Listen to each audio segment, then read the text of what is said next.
the big questions that happens for families is what to do when your teen is getting ready to go to college, your child with ADHD, and you're concerned are how is the transition going to go? What can I do to set them up for success before they go? Is there anything I could that needs to be arranged with the school perhaps? How does this work? So I'm very delighted to have today Emily Persons, and she is an ADHD coach. And I'm going to ask her to explain what exactly that means. How is that different than just any coach out there? What do the credentials entail? So first off, Emily, please say hi, introduce yourself. We're delighted to have you today. Thank you so much for bringing me into your conversation. So my business name is Skip Coaching. Skip means to move forward in leaps and bounds. And that's what I do with my clients, with skills and insightful plans. So one of the things with ADHD people is the planning, the prioritizing, time management. How do I even get started? So it's these skills that they need to work on. It's not about intelligence. So what I do with my clients is, and it depends on the client. I work with high school, college, and adults.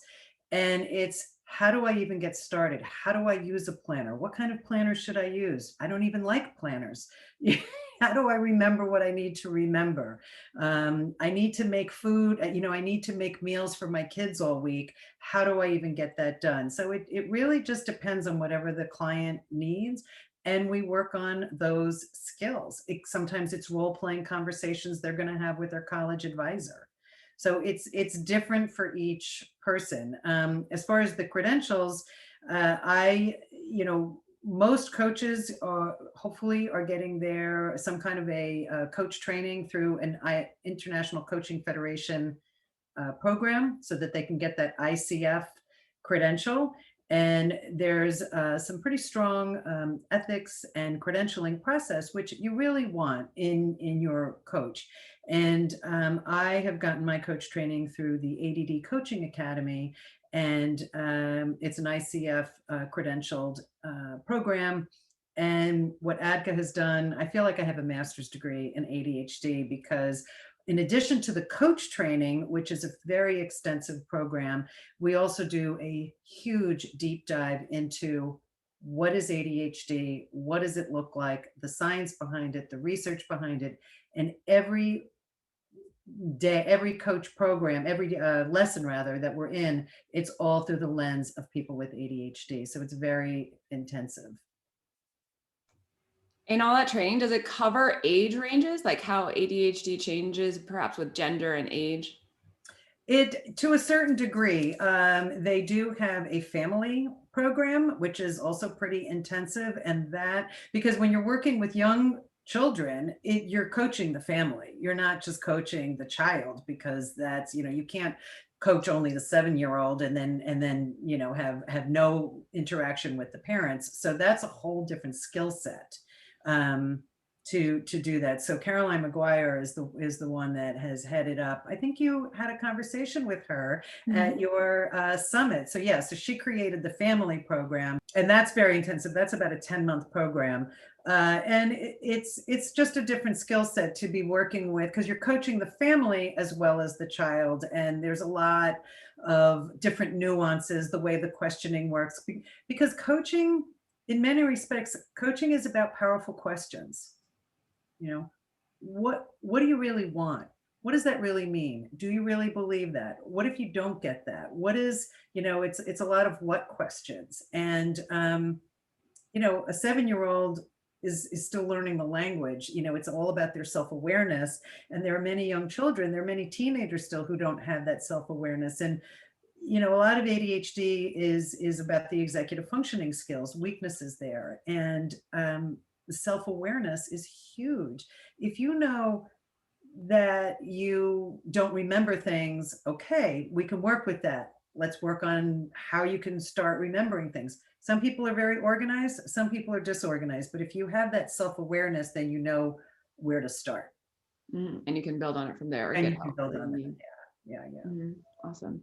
Yeah. So you're talking about credential programs, right? Yeah. Like I'm going to ask you about yourself in just a moment. Sure. Before we go there, like what are some of the credential programs, since we've been talking about coaches, that what are the names so you can go and perhaps is there a directory on those sites to find individuals Sure. such as yourself?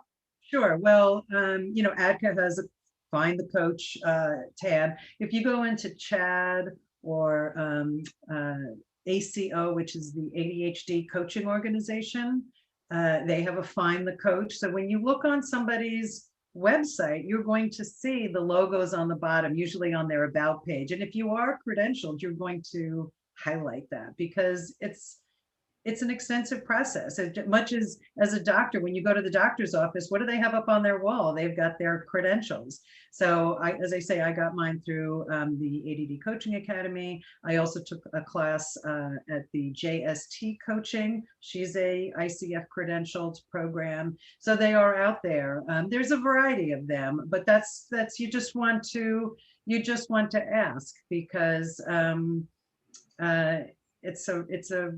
it's important. Absolutely. So we were talking before, and you were sharing with me a little bit about why you got into ADHD coaching. And I think that's just an important part of your story that I'd love to hear more about. Sure. Well, I started this the way many of us do. My son was diagnosed with ADHD when he was 10. That was, he just turned 16. So that was 6 years ago. And it's a learning curve. When you get a diagnosis of anything, you then have to do a deep dive into what it means and what it's all about. And I saw a real hole in the area of what he of people who could help him. And the more I learned about it, the more I knew that I didn't want anybody to go through what I went through as a parent, but also the more I learned about grown-ups who are dealing with the living for years of being misunderstood, of the depression that comes in, of the feelings of inadequacy, when people with ADHD are brilliant and creative and funny, and they are so terrific in so many different ways. But unfortunately, our K through 12 education system is a little bit too much of a rigid environment, and we need to learn how to get a little bit more flexible for those kids so that they realize there's nothing wrong with them. They just think a little differently. Some kids wear eyeglasses, some kids have curly hair, some kids have dyslexia, some kids, whatever. And to realize that we're all really great. And I want to help everybody feel really great. Mhm. So that was part of what led to just filling Yep. that gap. Filling that gap. Mhm. Filling that gap. I'm a people person. One of my top VIA strengths, VIA, is social intelligence, and I just really, I just get people, and I have a pretty wide variety of clients, and it's really it's great. It's great being able to help all different types. Mhm, mhm. It seems like from your website, which is what again? Skipcoaching.com. Okay. That the focus or that you have a specialty in the area of kids who are transitioning, like later teenagers and kids that are transitioning into Right, college, like right. college age kids. So tell us a little bit, like if that's the transition going on in people's lives, if pre-college, what do Mhm. they need to be thinking of? Right. So one of the things that is interesting we don't think about is decision making. How does somebody make decisions? And that's all about your executive skills. Now I have three sons. Okay, my oldest is living on his own now. He's a grown up. He's almost 25, and I have a son in college. And now I have the 16-year-old, and they have different skill levels on decision making, on running a calendar. How do you have a calendar? You don't just know that. You have to learn that. So when you get to college, you all of a sudden don't have that scaffolding of 8 o'clock in the morning to 3 o'clock in the afternoon with the bell ringing. And then you've got your after school activities, and mom's telling you when dinner is, and somebody else is reminding you about this, that, and the other thing. Some people have strong skills and they just go off to college and they're good. And other kids don't even remember that it's time to go down to the dining hall because they've gotten so involved in their video game or their homework that they forget that it's dinner time. So it's it's learning those skills. It's for the parents, and what this is so hard, it's stepping back and letting your kids make some mistakes. And we don't want our kids to make mistakes. We want to help our kids. But on the other hand, they need to learn time management. They need to learn, if you have to get to soccer practice and you're going to drive yourself there because, right, if your kid is now 16 or older and they're driving themselves, what do they need to do to get there? So, share how you make decisions. How do you come up with the grocery list? How do you figure out what your errands are going to be on Saturday? What's that mental process that you go through? Ask your kid questions about themselves. What's hard about, when you're having that argument about them getting their homework done, instead of just dictating, you must do it, ask some questions. Well, what's hard about this? What's getting in the way? Oh, it's really boring. Okay, well, what's boring about it? Is there something that you can do to talk to the teacher to maybe make it a little bit more interesting? So it's really getting curious and maybe being a little flexible. Mhm. Now, that's kind of related to what you were saying about being aware of how you're thinking, right? By doing that, you're Right, increasing that awareness for them. right. And it's collaborating. It's Mhm. collaborating with your kids. I mean, we often, we're so used to, as parents, you do as you're told. I'm the parent, I know better, I've lived life, and I know what's best for you. But our kids are growing up and they're forming their own opinions. The world is changing so fast. I mean, what we've gone through in this past year is unbelievable. And our kids have internet devices in their hand every minute, and they are being influenced by many other sources. So what's really hard for parents is that our kids have slightly different values than us. And that's really hard. But it's not a bad thing. I mean, it's joyous when you're having these interesting conversations with your kid and you're like, "Oh my God, you're becoming a grown up." But it's understanding that, maybe they don't want to do what, like science isn't the most important subject for them. Okay. Mhm. Is that the worst thing in the world? Mhm. What's really important? Where do you really want to have the relationship? About getting that homework done? Or so it's understand who your kid is Mhm. And help remove the scaffolding on the way. and help remove the scaffolding. Have them, I had a client meeting last week with one of my college freshmen, and he was going to have a meeting with his advisor, and I said, "Oh, so what are you going to be talking about?" He said, "I don't know. She's running the meeting." I said, "No, she's not running the meeting. This is your meeting. This is your education. It is about you. And while she cares that you have a good experience here, at the end of the day, this is her job. It's your meeting. So let's troubleshoot here a little bit and think about what it is that you want to accomplish in that meeting, because it's your meeting." Mhm. And he, at first, he was like, huh, he'd never been given that option before. Have your kids come to the IEP meetings. Have your kids come to the 504 meetings, starting from 12 years old. Oh, is that the age that they're allowed to or something? There's no allowed. Okay. You're the parent. That's the kid. I'm not in my son's head. I Mhm. can't tell the teacher what my son needs because I'm not in his head. You're not in your son's head, Mhm. right? You can think about it, but you can only know by asking him questions about what it is that he has to say. So I'll share just a personal thing. We had a 504 meeting last year, and before the meeting, I asked my son 3 questions about each of his classes. What do you like about the class? What do you not like about the class? And what do you need from the teacher? We did that for each subject. And I wrote that down, typed it up, all his words, and he presented that. He's read that piece of paper to in the 504 meeting. And it was very valuable information. And he did That's that as an awesome. educator. How did the team respond? Was They that were like, unusual, wow, right? I'm so delighted to receive this information from you, because at the end of the day, what are we all there for? We're all there for this kid to be successful. Yep. If I dictate or the psychologist dictates or whatever, they don't know what's going on inside his head. They Mhm. don't know what's hard. They don't know what's boring. I mean, the hardest thing for the ADDers, and this is what is difficult for teachers, there's a lot of the work that's boring, and it's for the ADD person, even something that's fascinating could be boring. And when it's boring, it's a brick wall. Right. How do you make that interesting? Right. How do you see it? Yeah, absolutely.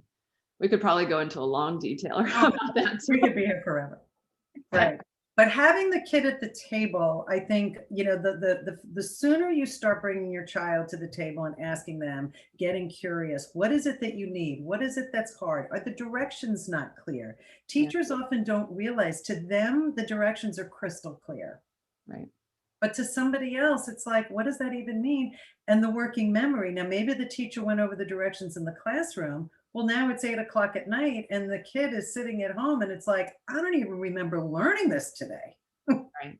We were talking about this before too, in terms of the awareness of general, like what is involved with ADHD, like working memory, like you're just referring to, right? Mhm. Um, the level of awareness in society, I think, has to be raised that that is a typical challenge, right? And what does that look like in life? And I know that you are a big proponent of helping in that area. And Yeah. And it's, the other thing with ADDers is everything, there's like kind of no importance. It's all the same importance.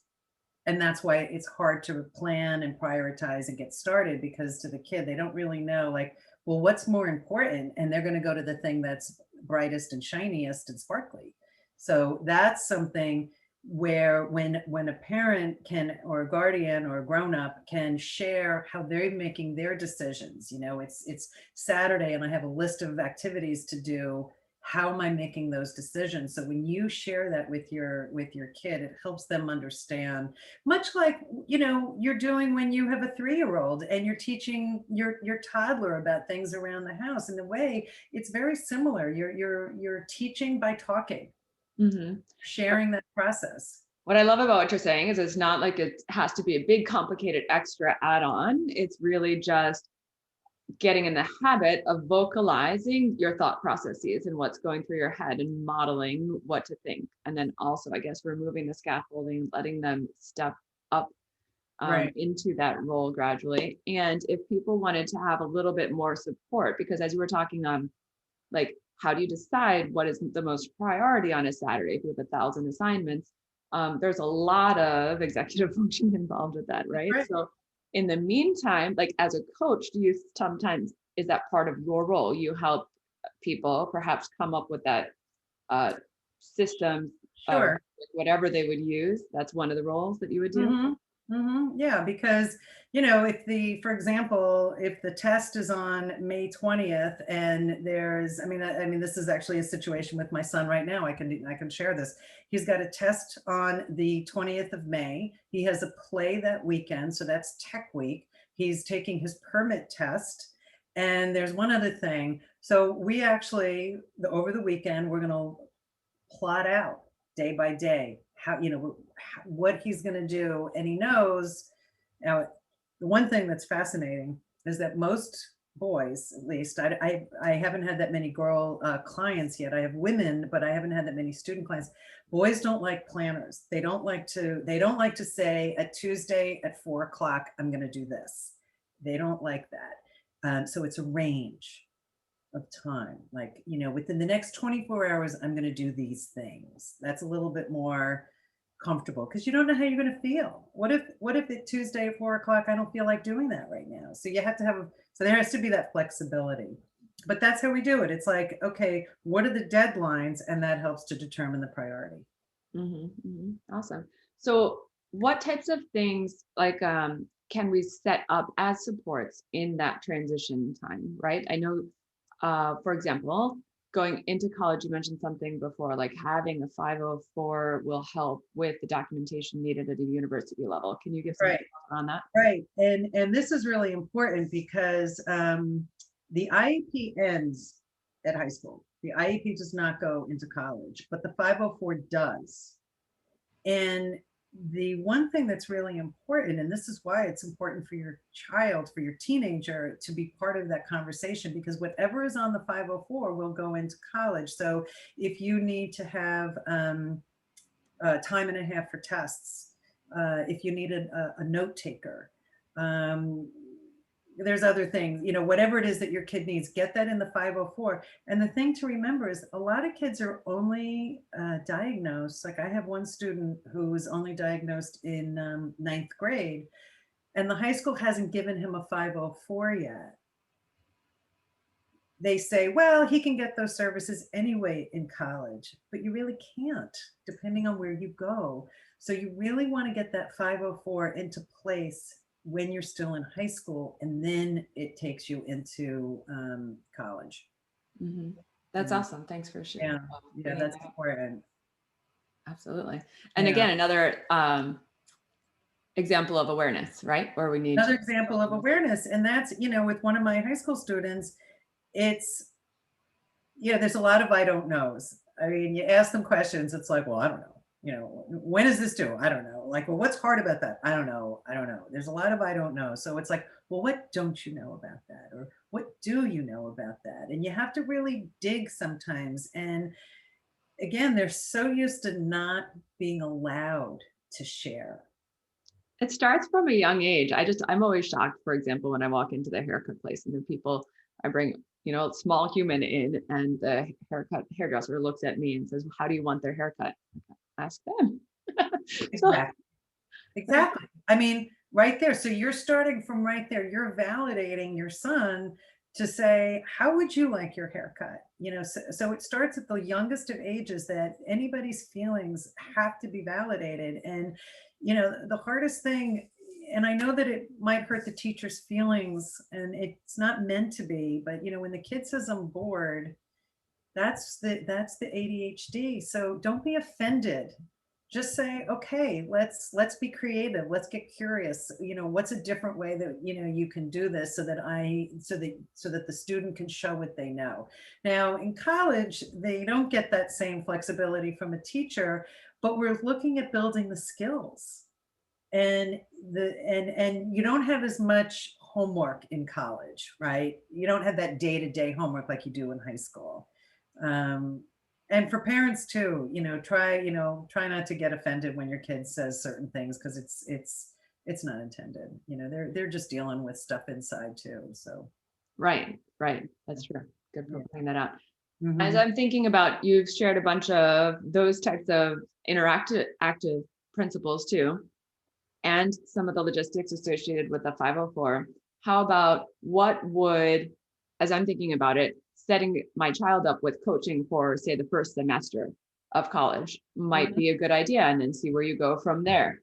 Is that Right. something that is often done, or what would that look like? Or what are your thoughts around that, I guess? I mean, every kid is different, and there are research papers. I just read one recently about the benefits of ADHD coaching for college students. Again, they are in the beginning stages of adulting, and they have to learn that they have to get to dinner on time because the dining hall is only open for so long. Their class schedule is so completely different from their high school days, and they have a lot more free time on their hands. So learning how to get their laundry done on time, or in a timely fashion, so that they have clean clothes. Socializing, learning how to, in high school, many of these kids have been with the same group for a very long time. How do you join a new club or if you don't go to college and you're just going into the workforce? Like, how do you navigate all of that? How do you adult? So yeah, working with a coach can help. I mean, and there are many schools that have that service within their student. Every school calls it something differently, but it might be a student access service, or the disability department, or there's a lot of different terms for that department and you can find that like in the student life tab on a website, and see what the school offers. But they often have a lot of services like that. And that's why having the 504 could be helpful, because you might even be able to put in the 504 coaching, because that might be in the diagnosis from the when you get the diagnosis, that coaching would be helpful. Mm-hmm. So you get that in there. Um, But yeah, adulting, there's a lot to do to adult. You're an adult. You have a lot to do to maintain your house. And, think about it. Who taught us? Right? Yeah, yeah. It's been, I think it's been shifting over the generations as it's almost been removed. And so it was kind of evident, I think, with the pandemic too, just how much scaffolding is put into our society. And then that was removed from all of us with the shutdown. Um, Right. and so yeah, even then that a lot of people felt the pressure of then having to figure those systems out without Right. scaffolding in place. And our parenting is so different. I mean, when I was growing up, my parents didn't have much involvement with the school. They weren't in regular communication with the teacher. I can tell you that. And we didn't. And now, when you look at the amount of information that is flooded from the school into the parents' lap, and the parents' communication, I'm a school board trustee on my school board, and there is just so much communication. That home school connection. And whereas when I grew up, it was like it was between me and the teacher. Mhm. It's very different now. It's Mhm. very different. The parent is much more involved. And that's where you do have to step back. Because even my middle son, who doesn't have any ADHD or anything, I micromanaged a little too much, and he's learning. And this pandemic was a real eye opener. Mhm. Mhm. You know, Growth for all of us, right? growth for all of us.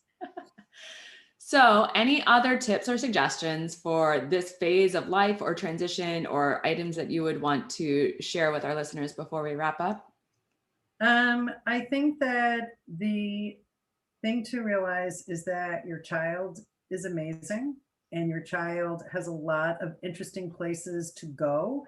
And they may change their mind a few times. They may fail a few tests here and there, and that's okay. They will, as long as you love them and you support them. Um, they may not want to be a doctor. They may want to be an artist instead. ADDers are very creative people. So when you learn, oh, I know what I wanted to say. I actually wrote it down. One of the things that's really helpful talking about strengths is knowing what your stronger or weaker executive skills are. And Peg Dawson in Smart but Scattered has a great questionnaire with definitions. And use your strengths to build your weakness. So if you're creative and you're organized, take those skills and use that when you're getting to a boring subject. And that's a really important thing. Use yourself, because you have the skill. You're building that skill, and that's what coaches do. They help build the skill, much like a baseball coach is going to do, or a tennis coach. You're Mhm. building skills. It's a brain coach. Speaking of that, do you have tips for selecting your coach, right? Because it's a pretty intimate relationship, right? So I bet that the connection really matters. So It what do you have does. tips around that? Yeah, it definitely does. I mean, first of all, you could simply Google ADHD coaching, and I would imagine some coaches in your area are going to pop up. And so that's one thing. Chad, your local, if you go into Chad, CHADD, they have a Find the Coach. ACO, which is ADHD Coaching Organization, they have a Find the Coach. And then ADDA, which is adults. Oh, I can't remember. Adults Attention Deficit Disorder Association, I think it is. They have a Find the Coach. And then any of the coach program like ADCA, JST. And then when I was I actually got a coach for my own son. Read people's websites.